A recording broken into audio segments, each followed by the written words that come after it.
નમસ્કાર વિદ્યાર્થી મિત્રો, હું જાડેજા રક્ષામાં આપનું હાર્દિક સ્વાગત કરું છું સાર્થક વિદ્યા મંદિરની અંદર. ધોરણ 7 વિષય હિન્દી. આજે આપણે પાઠ ભણીશું ત્રીજો, સચ્ચા હીરા એટલે કે સાચો હીરો કોને કહેવાય. આ એક કહાની સ્વરૂપ છે પણ ખૂબ જ રોચક છે.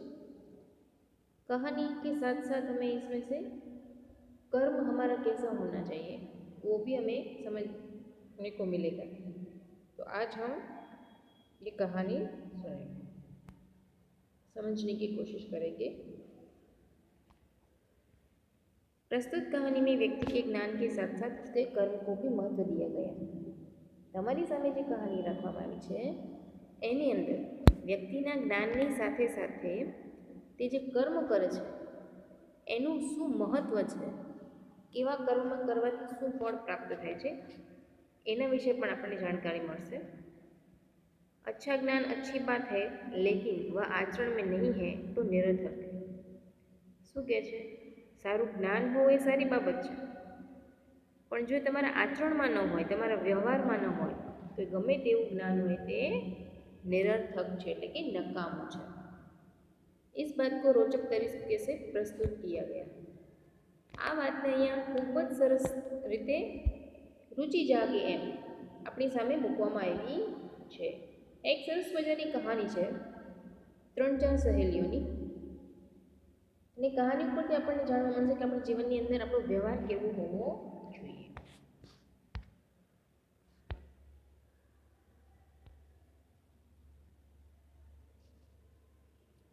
सूर्य अस्त हो रहा था. पक्षी चहचहाते हुए अपने अपने नीड की ओर जा रहे थे. સૂર્ય આથમી રહ્યો હતો ને પક્ષીઓ પોતાના સુંદર અવાજથી, ચહચહાતા એટલે પક્ષીઓ બોલતા બોલતા પોતાના નીડ એટલે કે એના માળા તરફ જઈ રહ્યા હતા, એના ઘર તરફ. गांव की कुछ स्त्रियां पानी लेने के लिए घड़े लेकर कुएं की ओर चल पड़ी. ગામડાની અંદર પાણી ભરવું હોય તો કૂએ જવું પડે. તો એ ગામડાની અમુક સ્ત્રીઓ જે હતી એ પાણી ભરવા માટે ક્યાં જાય છે? કૂવા બાજુ. પોતાના ઘરના ઘડા લઈને કૂવાની, જ્યાં કૂવો હોય છે એ તરફ જાય છે. પાણી ભરકર કુછ સ્ત્રીઓ તો અપને ઘરો કો લौट ગઈ. અમુક સ્ત્રીઓ એવી હતી કે જે પાણી ભરીને પોતાના ઘર તરફ પાછી પણ ફરી ગઈ. परंतु उनमें से 4 कुएं की पक्की जगह पर बैठकर आपस में इधर उधर की बातें करने लगी. પણ જે બધી સ્ત્રીઓ હતી એની અંદરમાંથી જે 4 સ્ત્રીઓ હતી એ કૂવાની આજુબાજુ એક ઓટલા જેવું બનાવવામાં આવે, પાકું સિમેન્ટનું, એને જગત કહેવાય. તો એની ઉપર બેસે છે અને આજુબાજુની વાતો કરવા માંડે છે. बातचीत करते करते बात बेटो पर जा पहुंची. વાતચીત કરતાં કરતાં શું થાય છે? વાત દીકરા ઉપર આવી પહોંચે છે. એના જે દીકરા હોય છે એની ઉપર આવી પહોંચે છે. उनमें से एक की उम्र सबसे बड़ी लग रही थी. એ જે 4 સ્ત્રીઓ જે કૂવાની જગત ઉપર બેઠી હતી એમાંથી એકની ઉંમર એ બધા કરતાં વધારે લાગી રહી હતી. वह कहने लगी भगवान सबको मेरे बेटे जैसा बेटा दे. એ સ્ત્રી શું કહે છે? ઈશ્વર બધાને મારા દીકરા જેવો દીકરો આપે. કોઈ પણ માં એવું ન ઈચ્છે કે એના દીકરા જેવો કોઈને દીકરો ન આપે. મા માટે બધા સંતાન સરખા જ હોય છે. પ્રેમ હોવો એ સારી વસ્તુ છે, પણ અતિશયોક્તિ સમય પણ કામ આવતી નથી. મેરા બેટા લાખો મેં એક હૈ. એટલે સ્ત્રી બોલે શું છે કે મારો દીકરો લાખોમાં એક છે. उसका कंठ बहुत मधुर है. એનો કંઠ, એનો અવાજ ખૂબ જ મધુર છે. વહ बहुत अच्छा गाता. એટલે કે ખૂબ જ સારું ગાય છે. उसके गीत को सुनकर कोयल और मैना भी चुप हो जाती है. સ્વાભાવિક છે કે માનો સ્વભાવ છે એટલે પોતાના સંતાનને વધારે યોગ્યતા આપે છે, અને છોકરો પણ કદાચ સારું ગાય છે એટલે શું કહે છે કે એના ગીત સાંભળીને કોયલ અને મેના પણ ચૂપ થઈ જાય છે. એટલો એનો સુરીલો અવાજ છે. લોક બડી ચાવ સે ઉસકા ગીત સુનતે. એટલે કે લોકો ઘણા પ્રેમથી એના ગીતો સાંભળે છે. જો આ ચિત્રની અંદર આપણે જોઈએ છીએ કે 4 સ્ત્રીઓ બેઠી છે, જે પાણી ભરતા ભરતા પોતાની વાતો કરે છે. એમાંથી પહેલી જે સ્ત્રી હતી એનો છોકરો કેવો હતો તો કે કંઠમાં સુરીલો હતો, ગીતો સારા ગાતો હતો. હવે એનું સાંભળીને બીજી સ્ત્રી બોલે છે, उसकी बात सुनकर दूसरी स्त्री का मन हुआ कि वह भी अपने बेटे की प्रशंसा करे. પહેલી સ્ત્રીના પોતાના દીકરા પ્રત્યેના વખાણ સાંભળીને બીજી સ્ત્રીને પણ એમ થાય છે કે હું પણ મારા દીકરાની પ્રશંસા કરું, હું પણ એના વખાણ કરું. उसने पहली स्त्री से कहा, मेरे बेटे की बराबरी कोई नहीं कर सकता. બીજી સ્ત્રી પહેલી સ્ત્રીને શું કહે છે કે મારા દીકરાની કોઈ બરાબરી કરી શકે તેમ નથી. वह बहुत ही शक्तिशाली और बहादुर है. એ ખૂબ જ શક્તિશાળી અને બહાદુર છે. वह बड़े बड़े बहादुरों को भी पछाड़ देता है. એ મોટા મોટા બહાદુરોને પણ પછાડી દે છે. वह आधुनिक युग का भीम है. એટલે કે આ યુગનો એ ભીમ છે. એનું શરીર એટલું મજબૂત છે કે મોટા મોટા બહાદુરોને પણ પછાડી દે છે. એટલે કહે છે કે આ આધુનિક યુગનો ભીમ છે. यह सब सुनकर तीसरी औरत भला ऐसे चुप रहती. આ બંને સ્ત્રીઓની વાત સાંભળીને ત્રીજી જે સ્ત્રી હોય છે એને પણ ઈચ્છા થાય છે કે હું પણ મારા છોકરા વિશે કંઈક કહું, હું શું કામ ચૂપ બેસું. वह बोल उठी, मेरा बेटा तो साक्षात बृहस्पति का अवतार. ત્રીજી સ્ત્રી શું કહે છે, મારો જે દીકરો છે એ તો સાક્ષાત બૃહસ્પતિનો અવતાર છે. वह जो कुछ पढ़ता है एकदम याद कर लेता है. જે કંઈ પણ વાંચે છે એને તરત યાદ રહી જાય છે. ऐसा लगता है मानो उसके कंठ में सरस्वती का निवास हो. એવું લાગે છે જાણે એના કંઠમાં એટલે કે ગળામાં સરસ્વતીનો વાસ હોય.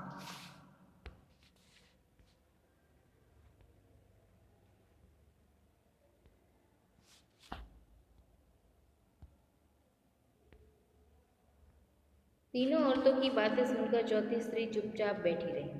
આ ત્રણેય સ્ત્રીઓ જે છે એ પોતપોતાના સંતાનનું વખાણ કરતી હોય છે. એકનો દીકરો ગાવામાં સારો હોય છે, એક કદ કાઠીથી મજબૂત હોય છે, તો એક ભણવામાં સારો હોય છે. હવે ચોથી જે સ્ત્રી હોય છે આ ત્રણેય સ્ત્રીઓની વાતો સાંભળે છે પણ કંઈ બોલી શકતી નથી, એ ચૂપચાપ બેસી રહે છે. उसने अपने बेटे के बारे में कुछ न कहा. એ પોતાના દીકરા વિશે કંઈ જ નથી કહેતી. પહેલી ને ઉસે ટોકતે હુએ કહા. પહેલી જે સ્ત્રી હતી એણે આ ચોથી સ્ત્રીને ટોકતા કહે છે, ક્યો બહેન તુમ ક્યો ચૂપ હો. એટલે કે તું કેમ ચૂપ છે, તારા દીકરાના ગુણ વિશે પણ મને કંઈક બતાવ એમ. તુમ ભી તો अपने बेटे के बारे में कुछ बताओ. એટલે કે તું પણ તો તારા છોકરા વિશે અમને કંઈક બતાવ કે એનામાં કેવા ગુણ છે, શું છે. चौथी स्त्री ने बड़े ही सहज स्वभाव से कहा. चौथी स्त्री एकदम प्रेमથી શાંતિથી કહે છે, मैं अपने बेटे की क्या प्रशंसा करूं. तो હું મારા દીકરાની શું પ્રશંસા કરું. वह न तो गंधर्व सा गायक है, न भीम सा बलवान है और ना ही बृहस्पति सा बुद्धिमान. તમારે જે તમે ત્રણે કહો છો તો ન તો મારો છોકરો ગંધર્વ જેવો ગાયક છે, એટલે કે એનો અવાજ એટલો સુંદર નથી, ના તો એનું કદ અને કાઠી મજબૂત એટલે કે ભીમ જેવો બળવાન નથી, કે નથી એ બુદ્ધિમાન. તો એના વિશે તમને હું શું કહું. कुछ समय बाद जब वे सब घड़े सिर पर रखकर लौटने लगी तभी किसी गीत का मधुर स्वर सुनाई पड़ा. થોડા સમય પછી સ્ત્રીઓ પાણી ભરાઈ જાય છે એટલે કૂવાની જગત ઉપરથી પાછી ઘરે જતી હોય છે. તો જ્યારે ઘરે જતી હોય છે ત્યારે એને કોઈ ગીત ગાતું હોય એવો મધુર સ્વર એમને સંભળાય છે. સુનકર પહેલી સ્ત્રી બોલી, સુનો મેરા હીરા ગા રહા. જેવું આ ગીત સંભળાય છે એ તરત જ પહેલી સ્ત્રી બોલે છે કે જુઓ આ મારો હીરો ગાઈ રહ્યો છે, એટલે કે મારો દીકરો ગાઈ રહ્યો છે. तुम लोगों ने सुना, કે તમે લોકો સાંભળ્યું, उसका कंठ कितना मधुर है. એનું ગળું, એનો ગળાનો અવાજ કેટલો સુંદર છે. वह लड़का गीत गाता हुआ उसी रास्ते से निकल गया. એ છોકરો ગીત ગાતો ગાતો ત્યાંથી જ નીકળી જાય છે, પણ એ પોતાની મા ઉપર ધ્યાન આપતો નથી. उसने अपनी माँ की ओर कोई ध्यान नहीं दिया। એ પોતાની માँ ઉપર ધ્યાન પણ આપતો નથી, ત્યાંથી બાજુમાંથી નીકળી જાય છે। इतने में दूसरी स्त्री का बेटा उधर से आता दिखाई दिया। એટલી વારમાં બીજી સ્ત્રીનો દીકરો ત્યાંથી પસાર થતો હોય છે। दूसरी स्त्री उसे देखकर गर्व से बोली। બીજી સ્ત્રી પણ પોતાના દીકરાના ગર્વથી વખાણ કરે છે। देखो वह मेरा लाडला बेटा आ रहा है। જુઓ કે મારો લાડલો દીકરો આવી રહ્યો છે। शक्ति और सामर्थ्य में इसकी बराबरी कौन कर सकता है? એટલે કે શક્તિ અને સામર્થ્યની અંદર, બળની અંદર આની કોઈ બરાબરી કરી શકે તેમ નથી। वह यह कह रही थी कि उसका बेटा भी उसकी ओर ध्यान दिए बिना ही निकल गया। હજી તો એ સ્ત્રી બોલતી જ હતી, ત્યાં એનો દીકરો એને સામું જોતો પણ નથી, ધ્યાન દીધા વગર ત્યાંથી ચાલ્યો જાય છે।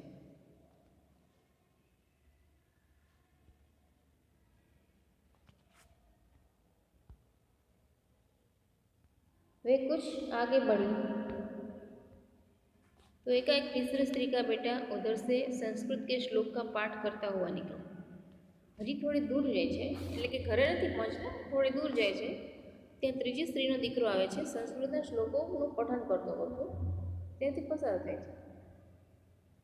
उसके उच्चारण से ऐसा लग रहा था मानो उसकी कंठ में साक्षात सरस्वती विराजमान है। એના શ્લોકોના ઉચ્ચારણથી એવું લાગી રહ્યું હતું કે જાણે સરસ્વતી સાક્ષાત એની જીભ ઉપર, એની જીવા ઉપર બેઠા હોય, એના કંઠની અંદર વિરાજમાન હોય એટલું એવું લાગતું હતું એમ। तीसरी स्त्री ने गदगद स्वर में कहा। ત્રીજી સ્ત્રી હતી એ ખૂબ જ ખુશીમાં આવી જાય છે। શું કહે છે? જો દેખો यही है मेरी गोद का हीरा।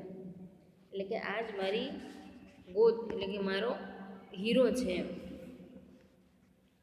मारा खोड़ानो कुंदनारे।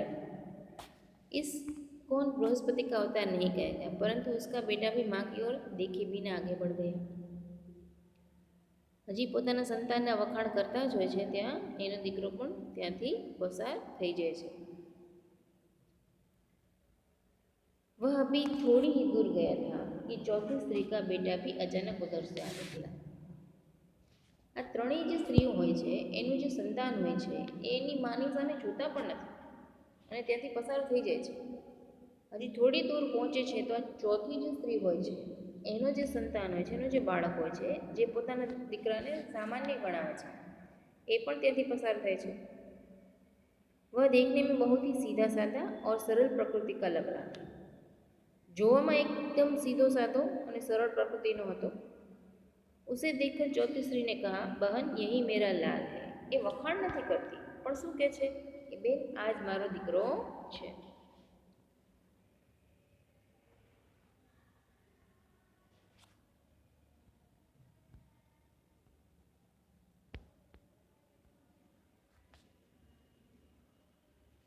चौथी स्त्री उसके बारे में बता ही रही थी कि उसका बेटा पास आ पहुंचा।